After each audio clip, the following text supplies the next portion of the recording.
Manchester United win against Leeds United. How's it going, everyone? Happy Sunday. Hope you guys are enjoying a wonderful day.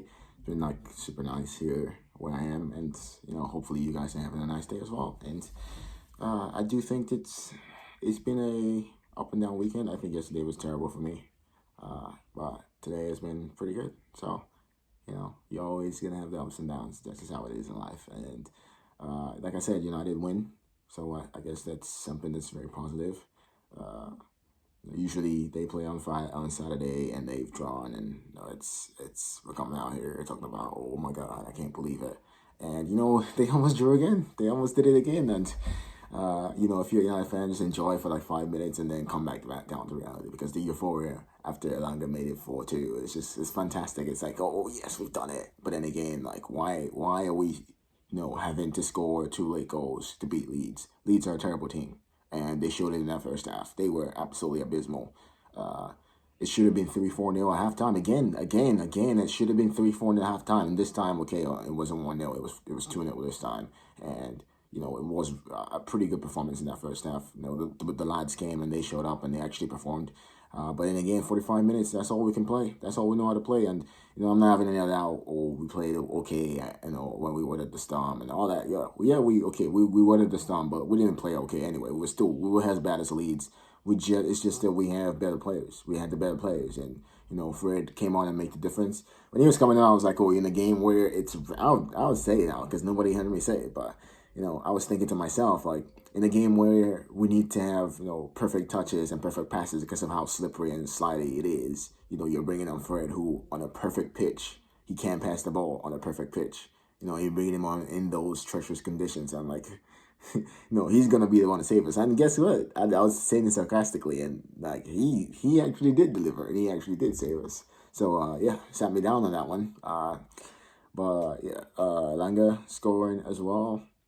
I thought he was okay. Moderate performance from him when he came on.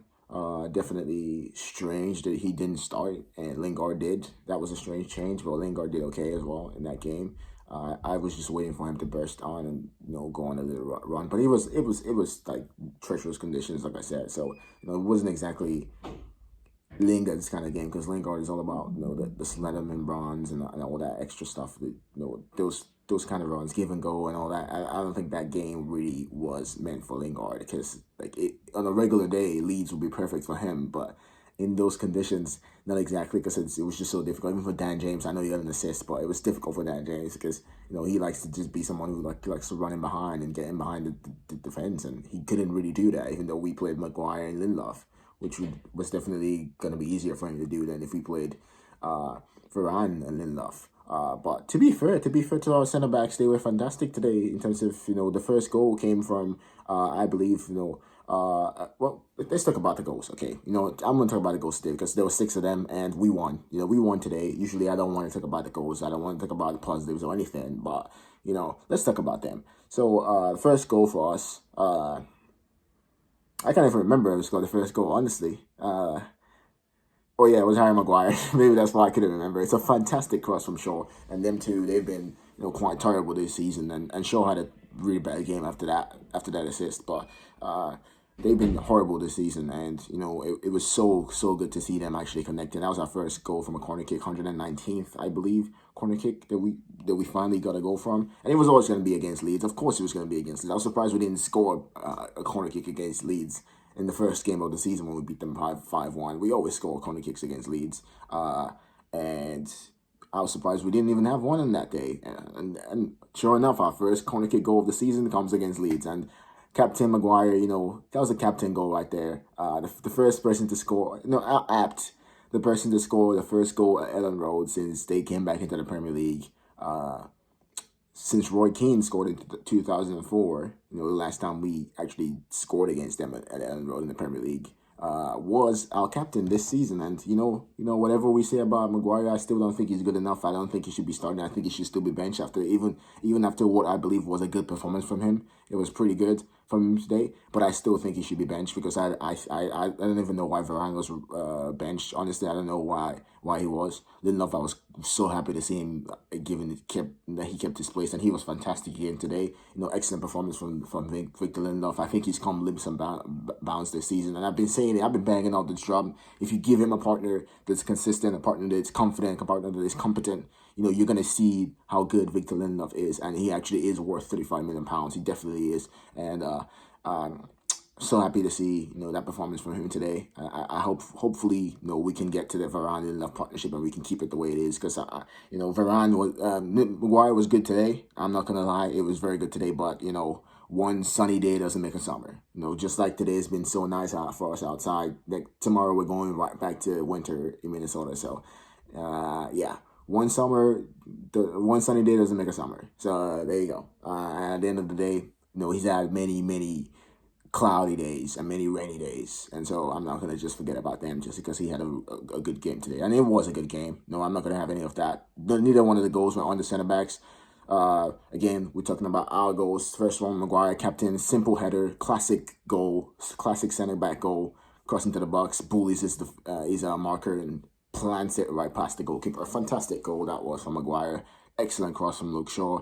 And then the second goal comes from brilliant play from Lindelof, just a drive and run. And Leeds, they play, of course, 1-1. If you know anything about Leeds United, they play 1-1 on the field everywhere. You got to stay with your man. And so once you beat your man, you're in, really. And Lindelof, he went past one, he went past two. There were three of them. Obviously, they were marking their people and they realized that they had to converge on him, but he took them on and skipped past them, laid it up for Sancho. Sancho gave it back to him. He laid it back for Sancho. Sancho with a looping cross and a stunning header from Fernandes. I thought he bottled it, but it was actually a really intelligent header from him because of the conditions. So he headed it down, and there was no way Merlier was going to save it. Even though he got a touch to it, he wasn't ever going to save it because, like I said, the conditions were pretty treacherous at Ellen Road, especially in the first half and the first half of the second. So yeah, the first 3 quarters of the game, the conditions were pretty terrible. So it was really difficult for the players today. You have to admit, appreciate that, and it was. So halftime, we're 2-0 up. It's not 1-0. You're thinking, okay, we of course we bought with a lead against Aston Villa 2-0, but Aston Villa are way better than Leeds. I know they drew 3-3 at Villa Park just a few weeks ago, but Aston Villa are way better than Leeds. Leeds are extremely inconsistent. They're a terrible team this season. There's no doubt about it. I do think they're missing those players that they haven't really had this season a lot, and they have Raphinia on the bench today too as well. So they weren't playing without their best available player. And of course, they're missing Bamford and I'm struggling to remember his name, but the CDM who was fantastic for England at the European Championships this past summer. I can't remember his name for some reason. I don't know why I'm having a block, but I'll probably come up with it eventually. But yeah, they're missing him too, and they've had so many injuries. So I was quietly confident. I didn't do the preview because I was just being lazy, but I was quietly confident we could get the win in this game today. I think on the predictions video I did, which I think that was the only prediction I actually got right, to be honest with you. I predicted we were going to win 3-1. I didn't get it correct, but I got the 2-goal margin correctly, and I predicted we were going to win 3-1, and we ended up winning 4-2. But yeah, you're 2-0 up, you're thinking, okay, yeah, we bought with it before, but we're not going to do it again this time. This time, this team isn't anywhere near as good, and our players actually look comfortable, they look confident, they look like they were competent, they look like they were actually, understanding what they were going to do, and then, we come out in the second half, we have a chance straight away, and Ronaldo doesn't stay onside, but then he doesn't even score it anyway. But I believe that he should have stayed onside and he should have scored that because that was an easy, that's bread and butter for Ronaldo. It went too quickly for some reason, but it is what it is with Ronaldo. I've already said it. I'm not gonna say it again. CR7, he's definitely in decline, but anybody the two extremes are ridiculous. So people who think he's completely gone, they don't know what they're talking about, and people who think that he's the best, he's still the best thing there is out there since sliced bread. They also don't know what they're talking about. He has declined, but then also he's still a very good player, and so that's all I'm going to say about Ronaldo. To be honest with you, I thought he should have done better with that opportunity. Should have stayed onside because he shouldn't be crossing the halfway line until the ball came, and then he should have scored anyway, which he didn't, even though he went too early. So it is what it is. But then, they get a fluke goal. That one, like I said, the goals they score came in between 58 seconds of each other. So we consider 2 goals in 58 seconds, which has to be some kind of record, surely. I mean, I know Tottenham, actually, it probably isn't a record, because I think Tottenham considered 2 goals against Arsenal in the North London derby, now that I remember, when Fabregas took the ball and dribbled past them and scored a second goal right after they considered the first goal. So probably isn't a record, but it's close to that record for sure. 2 goals in 58 seconds. That's absolutely abysmal, especially against a team like Leeds that they've been this season. If it was last season, I'll be like, okay, you know what, Leeds, they are expensive, they are good, they've got quality players. They still have some quality players, but they're definitely missing a lot of them, and they have so many injuries, and they just have like a lack of confidence. And you can see it in that second half, after they got themselves back to 2-2. Incredibly just blitz us, and then they didn't really have, they had one other chance, but then they didn't really have the belief to take the game to us, and we eventually, which is why I don't think that we soaked up any pressure and weathered the storm and came back strong. I just think they ran out of steam, and then we capitalized on the fact that they ran out of steam, and then we took the game away from them because we have better players. That's what I think that happened. Obviously I could be wrong, but I don't believe that we actually did anything really. Just like I don't think they did anything to get back into the game, I don't think we did anything special to get back the win either. I just think that both teams are extremely flawed, and we've been flawed defensively this season, and in midfield, like I said, the Southampton goal came from Bruno Fernandes flying all the way up the field, and I think Bruno Fernandes has to take some blame. I think Sancho, I don't quite know how the ball got lost for the first goal really, because we had control of it, and it was a goal kick, and then the ball got pumped up the field. And then somehow, some way, Sancho was fighting with one of this, I think it was Forshaw for Leeds, and I think he got the slide in, and somehow, some way, Rodrigo was running on the side. Fernandes tries to get there, but it doesn't really make enough effort for me. I feel like he should be breaking his back to get there and make that block. He doesn't really give everything in that situation. He just half-heartedly, tries to stop the cross. He doesn't stop the cross. Rodrigo completely shanks the cross, completely overhits the cross, and David De Gea, unfortunately for him, did the thing that everybody's gonna blame De Gea for that. That's normal anyway. Everybody pretty much, I'd say actually 60% of Man United fans hate David De Gea. And it stems from all those times that he wanted to leave to go to Real Madrid and all that, the fax machine stuff. I think there's a lot of resentment towards De Gea from Man United fans, and it's actually a 60-40 split in terms of people who hate him and people who actually, understand how good he is. And yeah, he does what a lot of things the thing that goalkeepers do all the time, which is he guesses that shot is the cross is coming into the box, so he wants to go and anticipate and get it away, but then as soon as Rodrigo shanks the cross, it's going to go in because he's out of position in that moment. But he wasn't out of position because it wasn't a shot.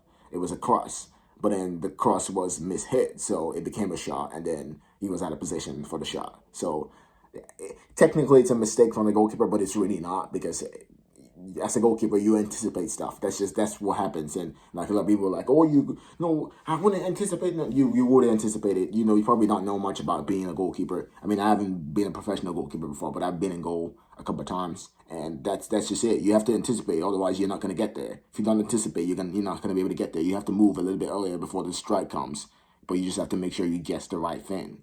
So otherwise, you look embarrassed. Like De Gea he looked kind of pretty silly after that cross shot went in past him. And then 58 seconds later, like I said, Raphinia sliding the ball into the net, and I thought it was a foul on Bruno Fernandes. I still stand by that. I know that he didn't exactly fly into the challenge against Fernandes, but he caught him a little bit, and he didn't get the ball. Fernandes was the one who played the ball out, tried to pass it out to nobody, but he didn't get the ball at all. He ran into Fernandes a little bit, didn't barge into him completely or smash into him, but it was still enough for a foul. Those get given all. That my point is, if it was just like a decision thing, like based on just like looking at it, even I wouldn't say it's a foul. But the fact that those always get given, so consistency demands that since referees always give that, that's a foul. Even though really it's not really a foul, but referees always give it, so it's a foul. If you can decide that, oh, this is a big game, this is a derby game or a rivalry game, so now I'm not going to give the decisions that I'll give in other games. That's not fair at all. That's cheating. That's the definition of cheating. Changing the rules just because you're in a different situation, that is cheating. That's not fair at all. So I thought that was ridiculous. But then, completely switched off. Luke Shaw, who, like I said, after that assist in the first half, he had a terrible game, and he was just. He did that against Bernardo Silva against Man City. I still think that's the most depressing goal. That was, I still haven't done a video talking about the depression that Man United caused me during my deployment time. That was very depressing. That goal. After seeing that goal today, that was I had a PTSD reaction. Today on that goal, and it was quite depressing to see Luke Shaw again switch off, just let his man get all the way across him, and he looked dejected. We all looked dejected. That was a disgraceful goal to concede. And 58 seconds, like I said, 2 goals in 58 seconds has to be some kind of Man United record. I know it's not a Premier League record, but I believe that we've never considered that 2 goals that quickly, right next to each other. I can't imagine that we have. And yeah, and again, like I said, we weathered the storm. Fred came on. I was like, Fred coming on, what's he gonna do? Well, he goes on and scores the 3rd goal. It puts us in the lead, and then we picked them off again. Fernandes with a lovely skill strike with a little mistake, and Fernandes with the assist. Elanga with the finish through the goalkeeper's legs. Elanga obviously got hit by something, which was a disgrace from Leeds fans. Whoever did that, you're a disgrace, and I'm sure your parents are ashamed of you, because you should be ashamed of yourself. So hopefully they are ashamed of you. And yeah, so he threw a cup into his eye or something and injured him. But Elanga dusted that off, and he showed him, just the way Grealish did. It was like three or 4 seasons ago now, again when he would still play for Aston Villa in the Championship, and this fan came in and punched him, and then he scored the winning goal against Birmingham. Same thing, for Elanga, they dusted himself off, and yeah, the little shoosh, cheeky at the end, the little shoosh. Yeah, thanks for coming, Leeds United. But yeah, United triumph. This doesn't mask anything. Like I said, these 2 teams are flawed. I already knew Leeds are a terrible team, and that's not exactly something to be extremely proud of, to be honest with you. For Man United, I do think that we are a flawed team, and in this fight for top 4, I think Chelsea would have been really, really great to see Chelsea drop those 2 points that they almost dropped to Palace.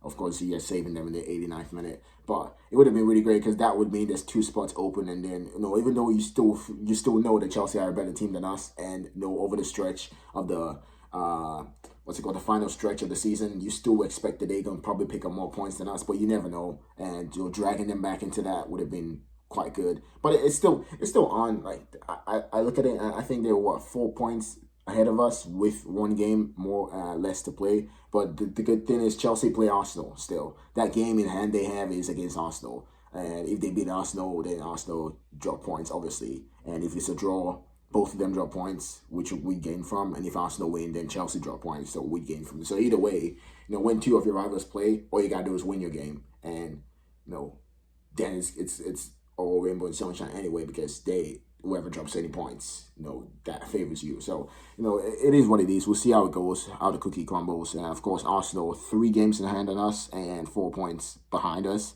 Like I always say, I'd rather have the points than the games, because I just feel like that's just it. Like, I'd rather have the points, because you're going to have to win. At some point, obviously, if we would have won those games against Burnley and Southampton, would have really cranked up the pressure, or even one of those games would have cranked up the pressure, because we would have been either 6 or 8 points clear, and then they would have to win. Well, say they have 3 games in hand, they would have to win 2 of them and draw the other one. Well, or you'd have to win all the games to go ahead of us, and that just puts way too much pressure on them, because they're probably not going to win 3 games in 8 days. So it's always nice to be able to put pressure on your other team, but to do that you have to win your games, and we haven't been doing that recently. We're drawing too many games and losing too many leads, and that it is what it is at the end of the day. But we won today, so there's nothing to cry about. I think it's called the Rose Derby. The white rose against the red rose. The red rose topples the white rose, and that's just the way it is. Red looks better than white anyway. Just kidding, but but yeah, we're happy. We take the 3 points and we move on to the next game. I believe it's Atletico Madrid on Wednesday. That's gonna be a difficult game for sure. Like I said, I believe we're going to go through in the tie, but I know for sure Spain's going to be not an easy game for us. Of course, Ronaldo, hopefully he can deliver like he always does against Atleti, but we'll see how that works out. And then, of course, on Saturday, I believe we have Watford at home in the Premier League. Hopefully we can win, because they just stunned Aston Villa in the Premier League the last game. So they look like they're trying to get themselves out of trouble. But we'll see what we can do. Roy Hodgson does have a great record against us actually at Old Trafford, but we'll see if we can stop that. I think he's won 2 in a row against us. He might be even 3 in a row he's won against us at Old Trafford. Hopefully we can stop that from being the case this next weekend. But yeah, I'm going to be back probably tomorrow. Maybe I'll finally do that video I've been promising to do for the past 3 weeks. But yeah, I'm out. Thanks for watching. Again, United, hopefully you guys can do better as the season goes on, because that performance in that second half especially, we can't keep doing that. We cannot keep playing well for 45 minutes or 60 minutes and then falling apart. And like that team is just too mentally. I looked at it and I told myself, this is why. Like, they showed us why they could possibly be good enough to challenge for titles, but then they showed us in that second half why they're not good enough. Why this team, the way this team is set up with the makeup and the board and everything and all the owners, this setup, this structure we have at United is not gonna win anything of a note, because they're just not. They're too mentally weak. The board is too mentally weak to make the right decisions. The owners are too mentally weak to make the right decisions. The manager sometimes is too mentally weak to make his decision. And then the players out there fragile and physically and mentally most of the time. So it shows in our results. Hopefully we can turn it around and continue to move in the right direction and get this top 4 place, because I still want to finish top 4, even though I know it helps them line the pockets and they're probably not going to spend as much and all of this. Even with all the permutations and all the connotations, I want to finish in the top 4, because most of all, because I don't want Arsenal finishing above us. I don't think that I could take that, because I have a lot of Arsenal fans, and yeah, I don't think I could take them yamming on about, oh wow, they finished above us again. Tottenham fans, I don't really care, because I don't even know that many Tottenham fans. How many Tottenham fans are there? Exactly. I think there are more Man City fans than Tottenham fans, and I think that says it all. But yeah, and Liverpool fans, we're already used to it. We can just remind them, oh, you guys only won 1 title in 30 years, and they shut up. And yeah, Chelsea fans, they'll always talk anyway, no matter what you tell them. So it is what it is. But yeah, I'm going to go off now, because I've been rambling on for 2 minutes for no reason. And have a nice day. Enjoy the rest of your weekend. Have a blessed week. And I'm going to be out. Thanks. Peace.